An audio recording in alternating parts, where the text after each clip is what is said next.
علامات تدل ان ربنا للأسف مش بيحبك. اول حاجة هي ظلم الناس، وظلم الناس هنا معناها انك تيجي عليهم وتحملهم فوق طاقتهم. بمعنى مثلا يكون عندك زوجة تفضل تهينها وتخليها تحملها فوق طاقتها وتتعبها وتشيلها هي كل حاجة.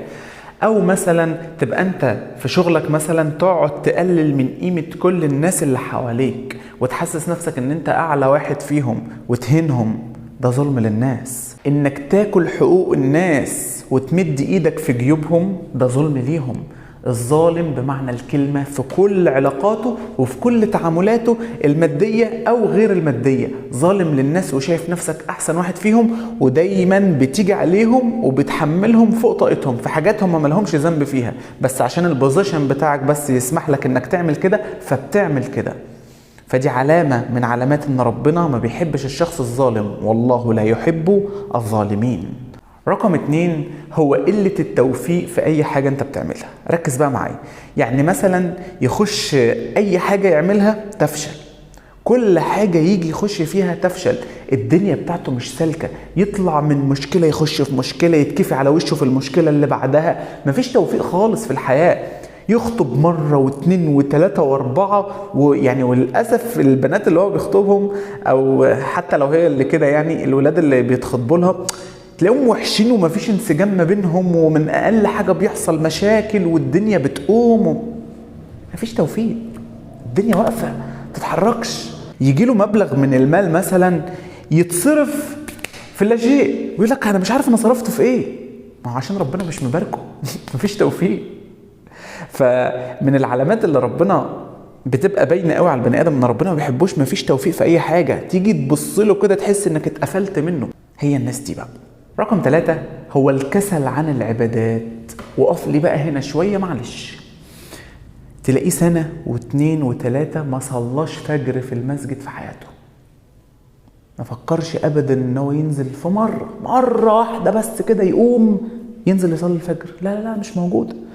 أو مثلا جاب في مرة 5 من 5 في الصلاة، ما يفتكرش اخر مرة جاب فيها 5 من 5 في الصلاة دي من امتى.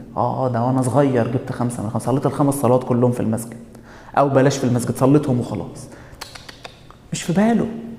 واي حاجة فيها كسل، يعني لما يحس ان رمضان قرب هنصوم بقى وتبقى يعني 30 يوم ما بيعدوش، شايف علاقته بالعبادات عاملة ازاي؟ ماهيش في دماغه، في كسل عن العبادات بطريقة مش طبيعية. لكن اللي ربنا بيحبه العبادات كلها سهلة وتلاقيه بيحب يعملها، وأجمل حاجة لما تلاقيه يقوم يصلي الفجر ويبقى مبسوط قوي إنه بيقوم يصلي الفجر ويخلص أصحابه يرنوا عليه مبسوط وعايش. ده اللي ربنا بيحبه، العبادات بالنسبة له متعة بيعملها. أما صاحبنا اللي ربنا للأسف ما بيحبهوش، ما بيوفقوش أبدا في إن هو يقوم لعبادة، وإذا قاموا إلى الصلاة قاموا كسالى. فخلي بالك، دي من علامات ان ربنا ما بيحبوش ان هو دايما بيكسل عن الطاعات والعبادات، ففوق لنفسك. رقم 4 هو اللي مش بيعمل خير خالص خالص خالص.